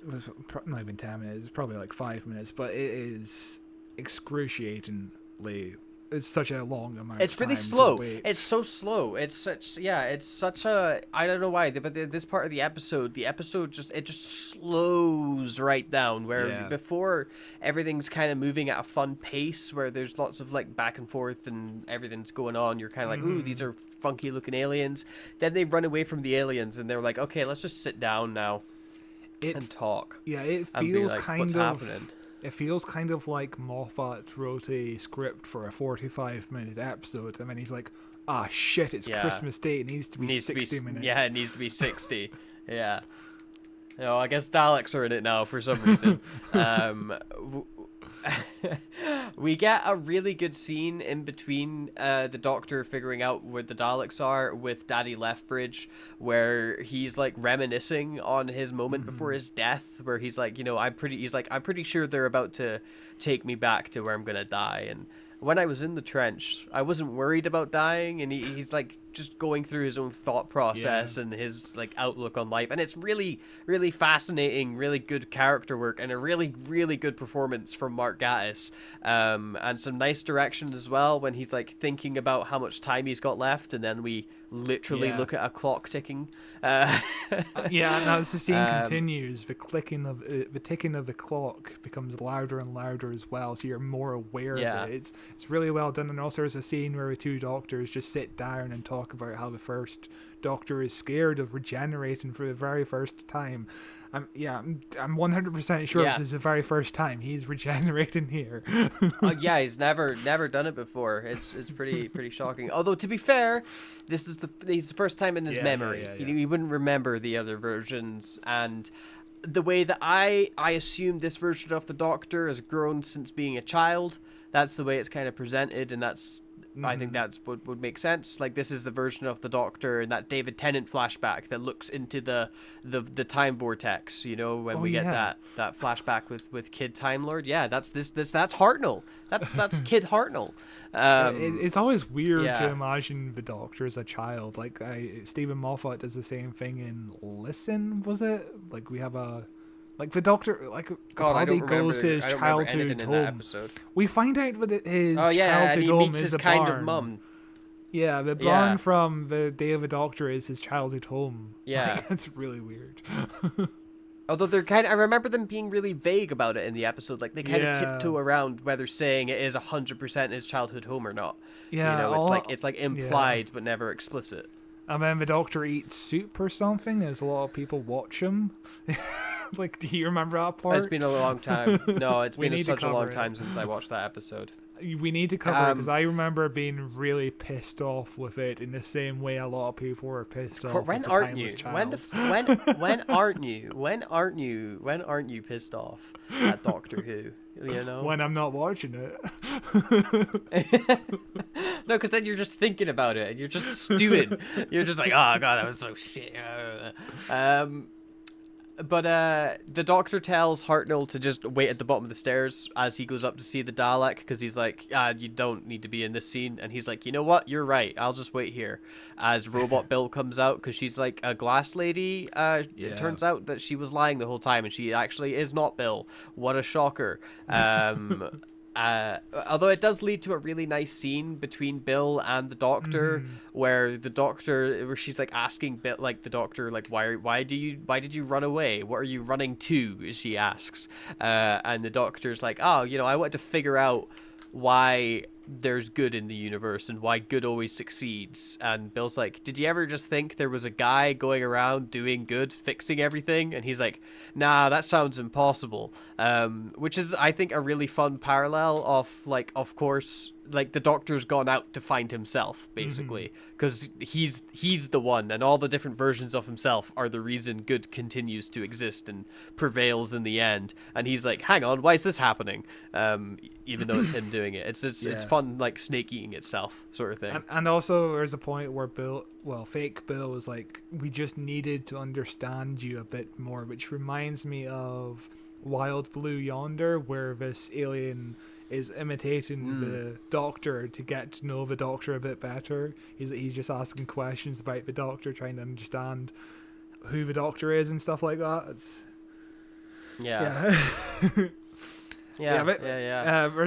there's not too much to get attached to with this whole Rusty shit, is there? Like, it's just, we need a Dalek in here for some reason. Yeah, the Dalek, I don't know, because I barely remember Into the Dalek. Yeah. Like, that's an episode that I haven't seen in so many goddamn years. It's another episode we're gonna have to cover on the podcast at some point. It's been such a long time since I watched that episode, and I forgot this was even a plot point in this episode, when the doctor's like, remember I went inside you? And I was like, holy fuck, you had sex with a Dalek? No, I was like, holy fuck, you went, this is that Dalek? Why is that? Because I don't remember the plot point, so I don't remember that Dalek was good in the end. That's what happened. He brainwashed the Dalek or something to make it good. What the fuck? This whole dialogue exchange between Rusty and the Doctor is just basically like, but you are the very first Dalek who was ever good to me. And it's like, you're not even the first Dalek in modern who turned out to be a Dalek good guy. sec, man. I mean, the Dalek from Dalek was this is probably like a third or fourth. Like, he betrayed Davros, man. Dalek Khan betrayed Davros. Like, and then the Doctor does it again in The Power of the Doctor, when that one Dalek decides to save the Doctor. Do you remember this? It was in the volcano kind of thing. I mean, the Dalek saves the Doctor, and the Doctor's like, "Oh, you're the first good Dalek I've ever met. Oh my God, this is brilliant."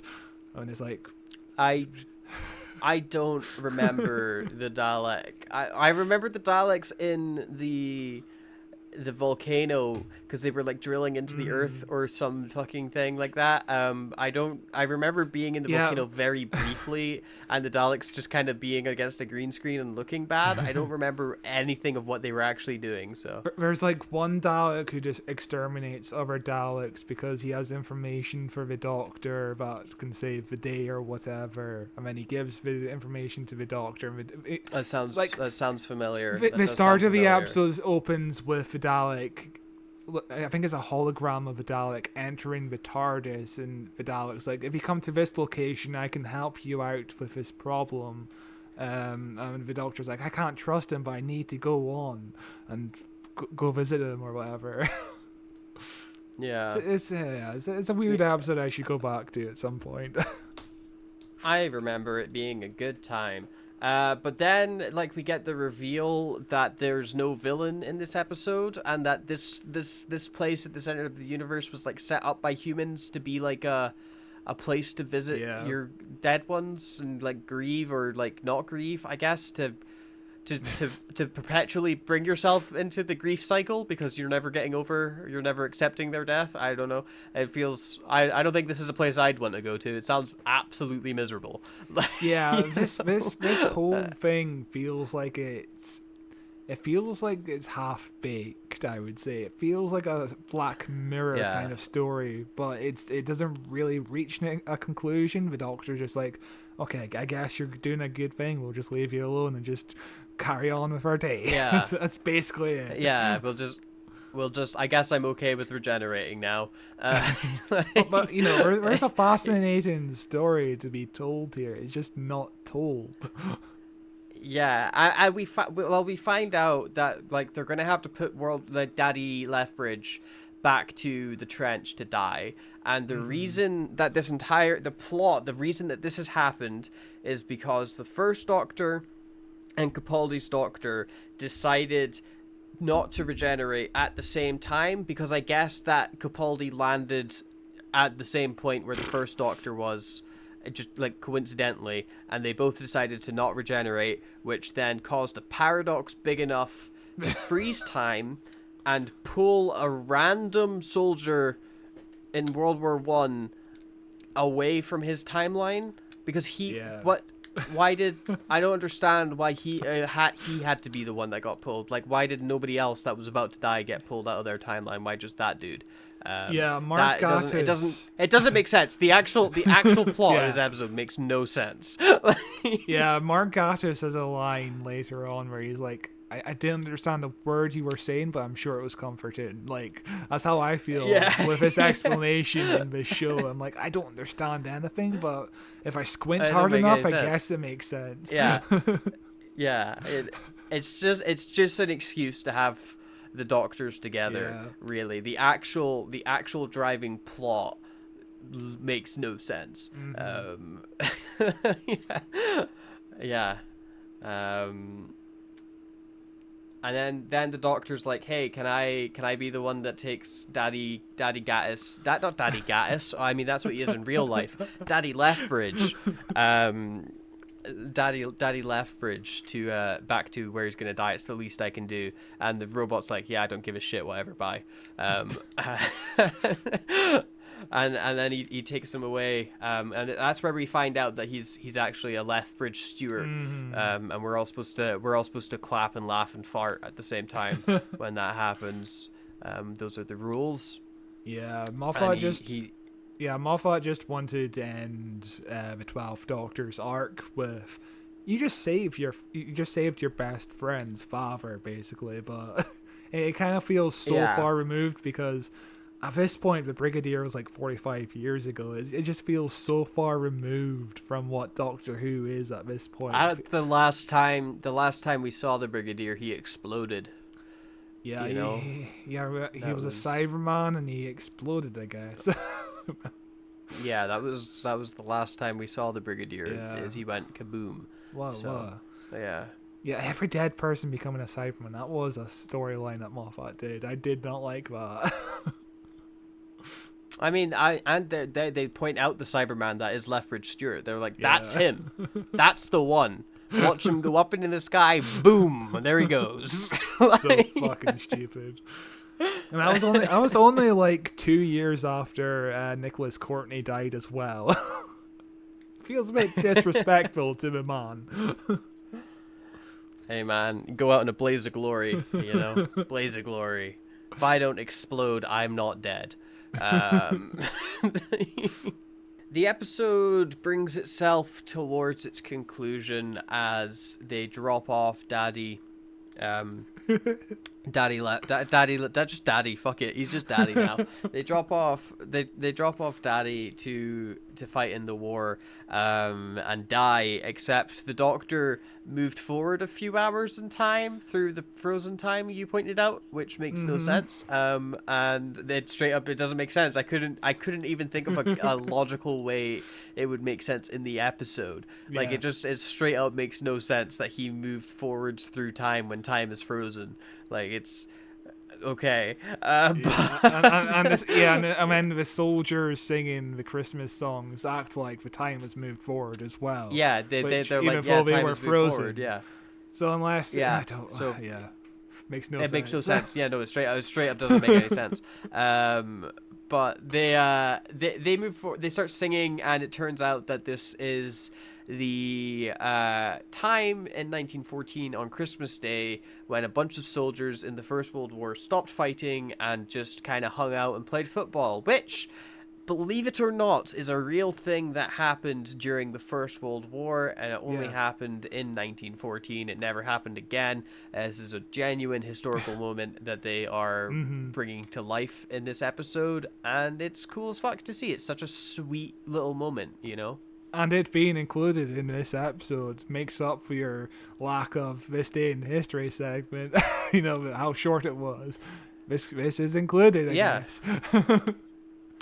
Yeah, this happened this day on history, I guess. Yeah, you're right. Christmas Day, a bunch of soldiers played football. Look at that, spoilers. They then say goodbye to Daddy as Hartnell is like, okay, I'm gonna regenerate. Not Hartnell, but you know, the first Doctor is like, okay, I'm gonna go off and regenerate. And Capaldi's like, awesome, I'm not gonna tell you, haha, get fucked, dork, and then he runs away.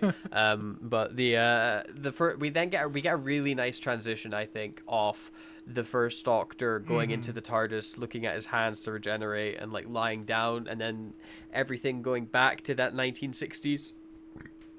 Excuse me, back into that 1960s quality.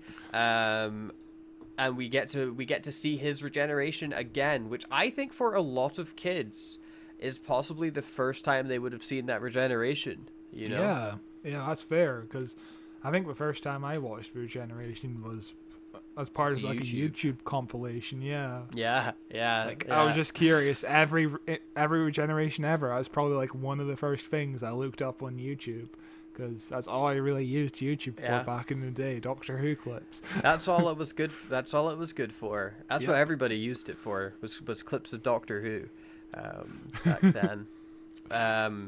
The Doctor then gets greeted by not Bill, who's very insistent that she is Bill, and then she immediately turns into Clara. So I guess that was something Bill could always do and chose not to do at all points. A hidden talent that Bill had. And this Clara scene is really sweet. It's very brief. I was very happy to see Clara again, because it's been so long since I've experienced Clara as a companion, and I've really grown to miss her in the almost 10 years since she's been gone, like 7 years, 8 years, something like 7 years since season 9. You know, like it's been a fucking age, and I've grown to really miss her. I was edgy teenager at the time when Clara was a companion, same. And so I was like, God, Clara's the worst. She's so bad. She could never replace Amy and Rory. Blah blah blah. And as I've matured and grown, I've come to really appreciate Clara as a companion, and she's turned into one of my favorites. And I want her back. God damn it, I want her back. Hindsight is kind of 2020, is it? You're really annoyed. We were both really annoyed with her at the time, but the fact that she has a personality makes us reminisce on her. Oh my God, she has a personality. She makes decisions. She's proactive. She's likable, and she has flaws. You know, she's like a character. It's cool. Imagine that. And she's, one of the last companion characters as well. I really need to go back to her era, because I do not remember what the fuck this whole not forgetting Clara thing is about, because it's been a long time. It's been since 2015. I didn't even know that was a plot point, that the Doctor forgot Clara. I was like, what the fuck is that about? I don't remember that happening at all. But yeah, Coleman was very busy recording Victoria around this time, which is the ITV show where she plays Queen Victoria. So she only had a few hours to shoot this on a green screen in the Top Gear office, apparently. And meanwhile, Capaldi was just acting with a tennis ball. So yeah, that's acting for you. Yeah, that is acting for you. Shame they never got to say their goodbyes. I mean, I assume they did, like outside of the show, but like on set. Because again, with Clara, I think she did way better with Capaldi as her Doctor than Matt Smith. You know, like I liked her with Smith, but I think she really came into her own with Capaldi. I think that's where she started to shine. Aside from that first episode, I agree with you. The first episode when she's like, "You're not sexy anymore.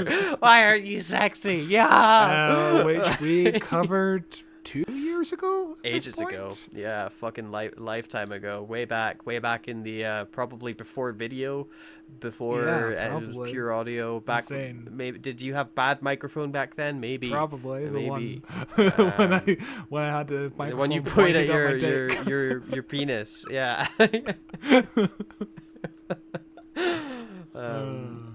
But then Nardole shows up because I guess there's just two glass robots now, and they all. It's very sweet. It's a very sweet goodbye, and they all hug each other and stuff like Yeah, that. But it's man. kind of, it's got this like this undercurrent of like, yeah, it's not them though, is it? This is just this is the Doctor essentially just looking at photographs.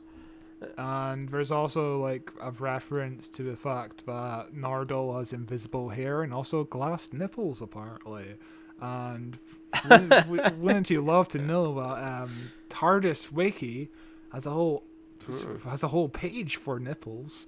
And I'm just going to read I'll just read the entire page because it's a short summary. A nipple was a body part located on the breast.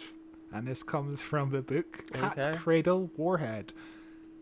Ace punched Vincent Wheaton for touching her nipple.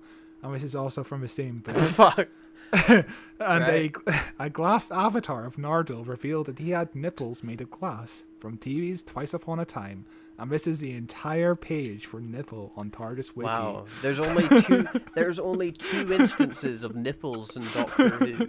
That needs to be rectified immediately. And you know, if you Google TARDIS... Russell, are you listening? Are you listening, Russell?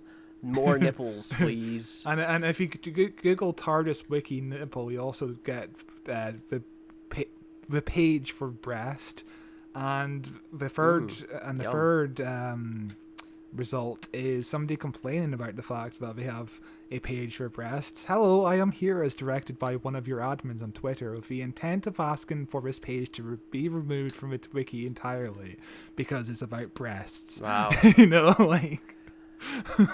It's interesting. It's interesting because when they refer to breasts, they're not referring to just the female breast. Like they're talking about breasts in the medical sense, like, you know, like male breasts and female breasts. So it's interesting that person inherently is just thinking about boobies.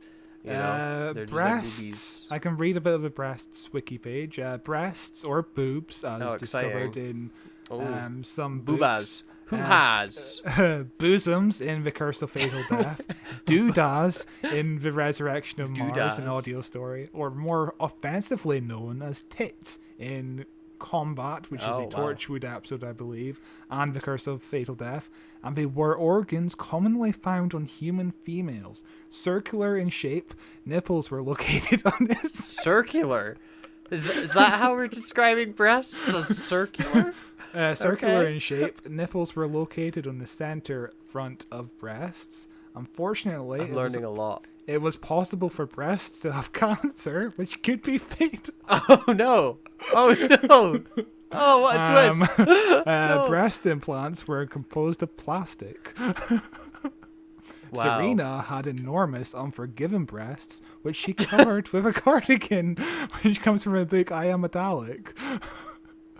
So yeah. Okay. The TARDIS Wiki is fascinating. And there's a lot of good hidden gems in the TARDIS Wiki. The absolute nerds right there. But anyway, the last scene of this episode, as we've been recording for almost 3 hours, which it'll be about 2 hours and something or whatever the fuck in the actual edit, but recording we're almost at 3 hours. But the Capaldi gives his farewell speech where he's basically giving off a list of things that the Doctor needs to remember to make them the Doctor, and things that advice to go on, and all the stuff that he's learned on his journey as the Doctor and his arc. And it's a really good speech. I think it's I don't think it's my favorite farewell speech. I think Matt Smith's speech probably tops it. The one where he's like, you know, exploding into the Dalek ship. I think that speech is fucking phenomenal. Also, David Tennant's speech is really good as well. The, you know, like I could do so much more. they're just I think they're all good speeches. They're all fucking Eccleston's, you know, like Yeah. you know what, you were fantastic and so was I. Yeah, I don't I think there's a think- bad farewell speech. I think they've all nailed it. Eccleston's is my favorite. So in the background of this scene, you can see John Pertwee's John Pertwee's jacket from the episode Planet of the Daleks. Yeah. Mark John Gatiss Pertwee's pet actually Dalek was here. owns that jacket that John Pertwee wore, and he just brought it to set It's one a very day. famous. Yeah, Peter Yeah. Capaldi really wanted to wear it, so he wore it, and everyone was just so happy to have that jacket on set that day. It's just so Moffat was actually tempted to explain the female regeneration by having the Doctor say he wanted to be like Missy at some point, but I'm fine with that line not being in there. 'Cause it's kind of like the line I think where that he ruins it. explains. It's kind of like how he explains why 12 has Peter Capaldi's face is because he met the Roman dude from years ago, and it's just not needed. It's just not needed. Yeah, it's over explaining for the Twitter crowd. Yeah. You know, it's over explaining for the people that go online and be like, hey, why doesn't this make any sense? How did this person was already in the show, blah blah blah blah blah. The Capaldi turning into him, like, from the fucking episode turning into himself, it's like, I didn't have a problem with that explanation. I had a problem with how that was executed, because Yeah. it just comes out of the fucking blue in a random episode, like in his second series, where it's like everyone had already gotten over that arc, where they were like, okay, Yeah. I guess he just looks like this, we're not going to address it. And then in a random fucking episode, he's like, oh wait, hang on, holy shit, I got this. But I'm glad they didn't explain him regenerating into a woman, because I feel like you don't need to, because I feel like it's like a roll of the dice, you know, Yeah. where it's like this, like, you know, gender's just a thing, like you can be either or you could be none, like who gives a fuck? Actively choosing, like, I'm gonna be a woman means that, like, every time he's chosen to be a man, you know, it just it overcomplicates something That's a that doesn't great need to be point. complicated. Yeah. Yeah. The never cruel, never cowardly line comes from the 1976 edition of The Making of Doctor Who, which was written by Terrence Dicks, who's basically the godfather of like all these phrases, and he's a dude who came up with the name the Time Lords. Like, he is just the godfather of all these Doctor Who lores. The reference to the Doctor's real name only being heard by children actually comes from Capaldi himself when he answered a question from a young child in 2017. He said, "I don't think human beings could even really say his name, but I think they might be able to hear it at a certain frequency. If the stars are in the right place and your heart's in the right place, you'll hear it." Which I think is kind of cool. Like, Capaldi is... That's what I mean earlier when I said Capaldi is kind of like the most doctor-brained out of all the doctors. Like, he just knows how the Doctor would think in these kind of situations. It's really cool. Yeah, it's really, really good stuff. And I love that he was looking into the lens when he said that. But they obscure it, you know, with the mist. Yeah, So, like, if you're like a little kid who's like, if you're like a kid who's like 5 or 6, you know, you're gonna be like, wait, is he looking at me? Is he? And then they cut away. So you're like, hang on, what happened? You know, it's this cute little moment. It's a cute little moment. And of Stephen course, Moffat, of course, as a joking answer to what the Doctor's name could be, he says the Doctor is named Dr. Hugh, which Katie Manning did like a little reaction video on TikTok after watching the Giggle, and she accidentally called the character Dr. Hugh, which is cute. It's confirmed canon. Yeah, it's I like the idea. I really appreciate that nobody has attempted to name the Doctor. Moffat fucking loved teasing that shit. Like, you know, there's literally the episode, The Name of the Doctor. But I'm glad it's one of those things that's never been touched, because it's one of those things that you will never be satisfied with. Yeah, because, like, if they were like, oh, my name is Steven Spielberg, you'd be like, what the fuck? The Doctor's called Steven Spielberg? this whole time the Doctor's called... Why did they call him Steven Spielberg? Also, there's just, you'll never... Yeah. Also, the name of the show is literally Doctor Who, and if you reveal the biggest mystery This is Steven to Spielberg. the show, Yeah. but his name is Steven Spielberg. That's that's how that's how the episode's gotta end. Like how the show should end when they cancel and they finish Doctor Who, and they're like, okay, we're never gonna reboot it. The Doctor's gonna look at the camera and say, like, my name is Steven Spielberg. Boom, roll credits. That's it. That's how Doctor Who should end.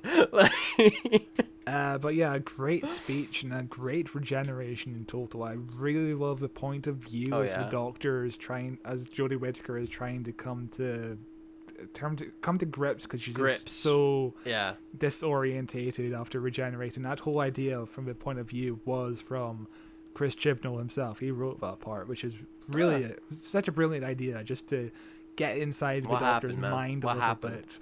What happened to him? What happened and to him? Actually, Capaldi found out that Jodie Whittaker was going to be the Doctor at the same time as we all did, and he was really shocked to discover that she just lived up the road from him, which is kind of wild. Oh wow! Like, are all Doctor Who's living on the same street? Yeah, they're all at one, like, they're all married, you know.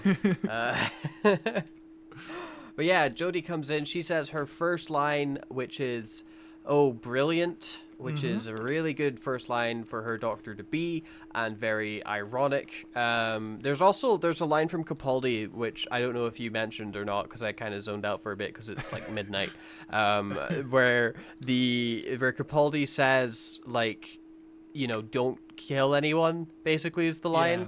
He's like, you know, you shouldn't kill anybody, by the way. And then he turns into Jodie Whittaker, and she's like, I didn't hear. Did you say kill everybody? Okay, I got it. Right, bye. And then she starts. Then she starts by trying to kill the TARDIS. She pushes the button. She does. And the TARDIS and then everything explodes. Yeah. And then she watches it explode, and she's like, you know what would be better? If I did that when there was a bunch of Daleks inside. Yeah. That'd be really fucking good. I mean, 2 birds, 1 stone, that shit. Impossible not to talk about Chibnall's era, especially when we have a little glimpse into Chibnall's era here. Yeah. A little glimpse of, like, what, again, because it brings up those feelings as well of, like, holy shit, like, this is new ground, this is new territory, new showrunner, new fucking everything. There's so much potential for new stories here. And knowing that it's such a fucking disaster, you know, it's heartbreaking. I remember being so excited, Phil, and I remember criticisms just coming out straight from the gate, basically saying, oh yeah, Jodie Whittaker did that because women can't drive, and the future is bleak now because the Doctor's a woman. And it's like, just people pretend they weren't sexist when Jodie Whittaker was first cast, but they certainly were. It's ridiculous. Of course, yeah. People will pretend anything as long as it makes them look good. You know, that's people online. Get off Twitter. Just fucking get off Twitter. Dog shit. Yeah, right. But that is the end. Twice Upon a Time, and we have been recording for over 3 hours. Huzzah! I think it's been a fun episode, though. Somehow the energy didn't really dip. It's been good. But next week, at some point, are we doing it on Friday? Is the episode going to release on the Friday? I guess it makes sense. Fuck it. Yeah, it'll come out on Friday. Because it's gonna be an awkward time, because the next episode we are covering is the Christmas special. Which, has that got an episode? Has that got a name reveal? Have we got a title reveal for that? Church on Ruby. Oh yes. Road. Am I right? Yeah, something like that. Something like that. Something long and dumb. The goblins so we will are be covering that babies. episode. That's the episode title. The goblins are stealing babies, and it genuinely looks like it's going to be really good. Yeah, I'm really excited for it. It looks like it's going to be really fun. We will be covering that episode some point next week when we can find the time between Christmas celebration before New Year's in that sort of like no man's land that is the 27th to the 31st of December. Like, those days just aren't real, are they? Like, no. You just do nothing those days. They're not real days. So we'll try and find some time in there to record. In my case, I'll probably be working most of those days, so that's fun. Dork. My work is closed until January. Retail was fun, I'm telling you. Yeah, I've done retail before. I did retail over Christmas last year. Dog shit time. But we will see you next week with our first ever shooty episode. Oh boy. First ever 15th Doctor. Ooh. Amazing. I'm so excited.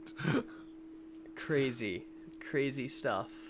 Until then, I'm going to tag all our stuff again. So you're getting bookended with fucking being told to subscribe, bitch. Subscribe to the YouTube channel, youtube.com/@WhoWatchesWhoPod, where you can watch this podcast in video form and see our lovely faces. Hit the subscribe, hit the like button. We're also available in audio form anywhere you get podcasts. We are on Apple Podcasts, Google Podcasts, Amazon Music, Spotify. There is an RSS link in the description to plug us in to your podcast app of choice. We are everywhere, so if you are like me and prefer listening to podcasts in audio form, you can do that. If you do that, leave a review. We've been on charts in random fucking countries recently. I think we were in the Netherlands. We were at like number 80 or something in TV and film, which was really fucking cool. Slovenia, you dropped us. What happened? What did I do? I'm sorry. Take us back. Baby, please.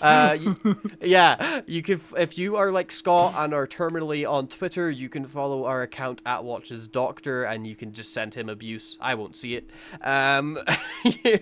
You can also follow us on Facebook @WhoWatchesWho to stay up to date with all of our podcast releases and get in touch. You can also send us an email at whowatcheswhopod@gmail.com.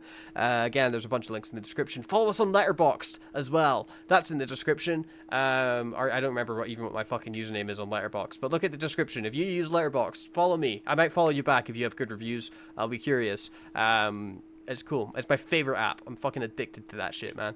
Yeah, I'm glad. Yeah, I introduced you to Letterboxd. I'm glad I have a Letterboxd buddy I had been avoiding it for years because I knew it would be like fucking crack to me, and I was right.